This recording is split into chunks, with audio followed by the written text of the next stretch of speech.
माननीय श्री हरीश द्विवेदी जी। धन्यवाद माननीय अध्यक्ष जी।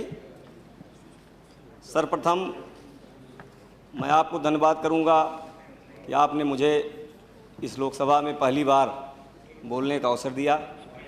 साथ ही साथ पार्टी को भी धन्यवाद करूंगा कि पार्टी ने अवसर दिया। मित्रों,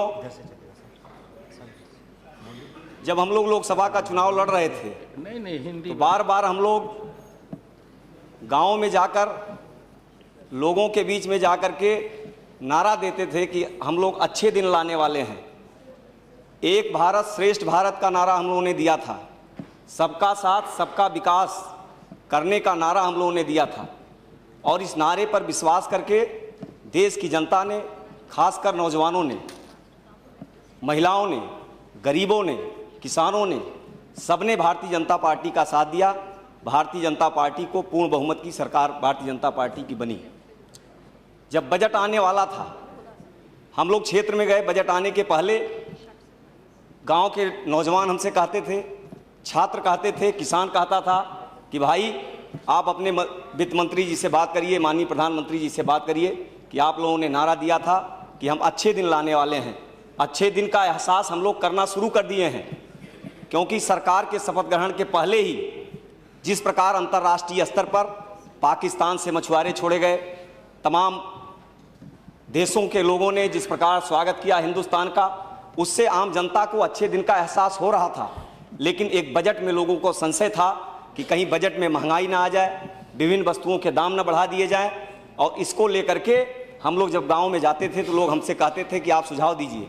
माननीय वित्त मंत्री जी का आशीर्वाद खासकर नौजवानों को व्यक्तिगत मुझे बराबर मिलता रहता है।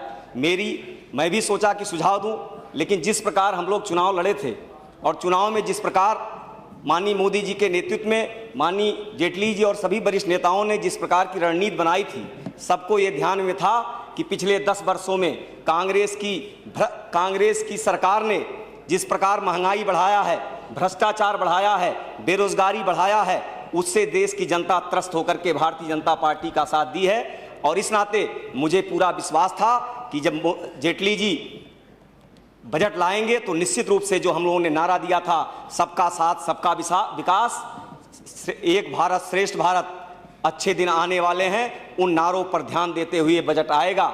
निश्चित रूप से माननीय जेटली जी को, माननीय प्रधानमंत्री जी को मैं इस बात के लिए बधाई देता हूं कि इस बजट के आने के बाद कोई राजनैतिक दृष्टि से, कल हमारे सिंधिया जी अपने भाषण में कह रहे थे और भाषण देने के बाद बाहर वो जब तमाम लोगों से मिले, उन्होंने कहा जेटली जी ने ऐसा बजट ला दिया है, भाजपा ने ऐसा बजट ला दिया है कि इसमें मंच से तो हम लोग आलोचना करते हैं, लेकिन हम लोगों को आलोचना करने के लिए कुछ नहीं है। निश्चित रूप से मैं जेटली जी को, माननीय प्रधानमंत्री जी को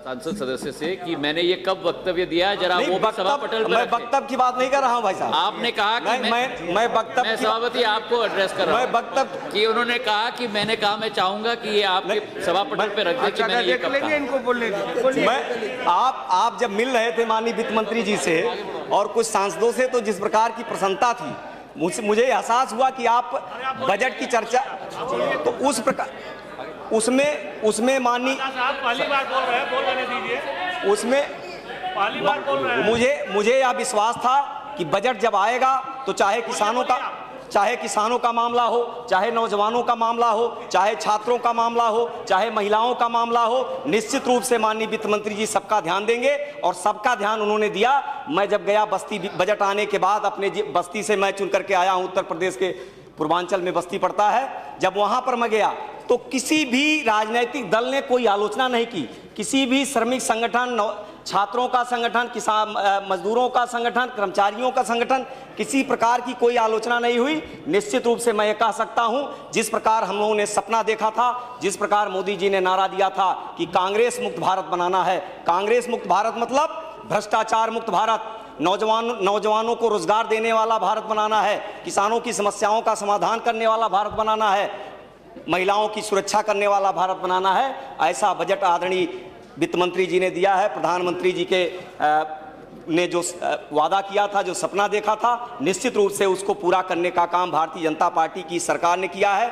हम लोगों को भी मन में संशय था कि जिस प्रकार बजट आता है, कहीं न कहीं बजट में यह देखा जाता है कि हमारी पार्टी कहां जीती है, हमारी पार्टी समाज के किस किस लोगों का वोट पा करके जीती है। लेकिन मैं बधाई देना चाहता हूं माननीय वित्त मंत्री जी को कि जिस प्रकार उन्होंने पूरे देश का ध्यान दे करके सभी क्षेत्रों का, हमने यह नहीं देखा कि हम यहाँ हारे हैं, यहाँ जीते हैं, हमने यह नहीं देखा कि हम किस जाति का वोट पाए हैं, किस जाति का नहीं पाए हैं, हमने यह नहीं देखा किस धर्म का वोट पाए हैं, किस धर्म का नहीं पाए हैं। हमने सबके विकास के लिए की चिंता की है, सभी क्षेत्रों की चिंता की है, सभी चाहे वो एम्स का मामला, मैं गया था कल एम्स, हमारे क्षेत्र का एक मरीज है, उसको दिखाने के लिए वहाँ मुझे पता चला कि 2 साल का समय डेट मिला हो उसको। जिस प्रकार एम्स की घोषणा माननीय वित्त मंत्री जी ने की है, पूर्वांचल के लिए भी किया है माननीय वित्त मंत्री जी ने, मैं निवेदन करूंगा कि वहां से हमारे यहाँ लोग आते हैं, साल भर यहाँ रहते हैं, उनका ज़्यादा सर 2-3 मिनट बस, 2 महीना रहते हैं, पैसा ज़्यादा खर्च होता है, होटल में रहते हैं, इधर उधर परेशान होते हैं। मैं माननीय वित्त मंत्री जी से निवेदन करूंगा कि वहाँ पर महामारी हर साल आती है, बच्चे तमाम मारे जाते हैं गोरखपुर में, एम्स की स्थापना गोरखपुर की जाए। साथ ही साथ एम्स से लेकर के IIM की घोषणा किया गया है, नौजवानों को रोजगार देने की दृष्टि से काम किया गया है, 100 स्मार्ट सिटी बनाने की बात की गई है। एक सुझाव मेरा माननीय वित्त मंत्री जी को है कि जब हम घोषणा करते हैं, स्वाभाविक रूप से जहां पर सारी सुविधाएं होती हैं, माननीय वित्त मंत्री जी से भी कह रहा हूं, माननीय वित्त मंत्री जी से निवेदन में किया हूं, जहां सुविधाएं होती हैं सरकार का ध्यान और खासकर अधिकारियों का ध्यान उधर ही जाता है।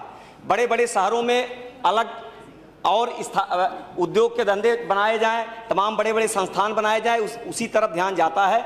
जो 100 स्मार्ट सिटी की घोषणा की गई है, मुझे लगता है अगर छोटे शहरों को उसमें लिया जाएगा, खासकर मैं जिस जिले से आता हूं वो कमिश्नरी केंद्र है बस्ती, 2-3 जिले वहाँ अगल बगल बहुत पिछड़े हैं, हाईवे पर है, रेलवे स्टेशन जुड़ा हुआ है।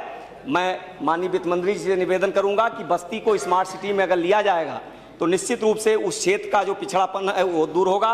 और जिस प्रकार का पलायन छोटे जिलों से बम्बई, दिल्ली, अहमदाबाद, कलकत्ता, तमाम बड़े शहरों में हो रहा है, नौकरी खोजने लोग जाते हैं, अगर छोटे जिले डेवलप किए जाएंगे तो उनको वहीं पर रोजगार मिलेगा। इस नाते मैं वित्त मंत्री जी से निवेदन कर रहा हूं कि इस पर भी ध्यान दिया जाए।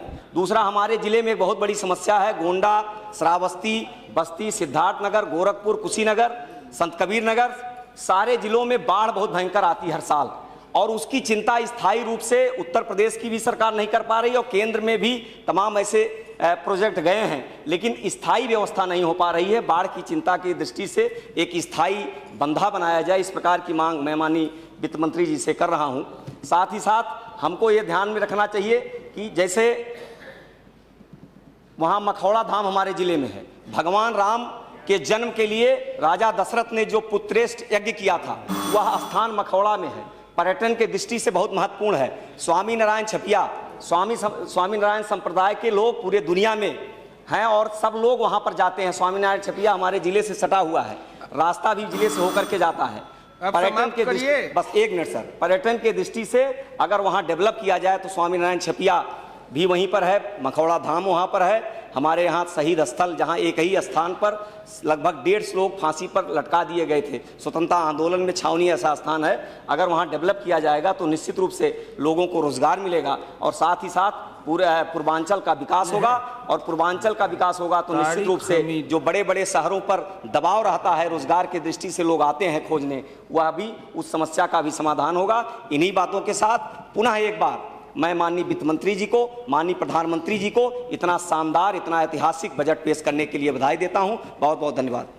चलिए माननीय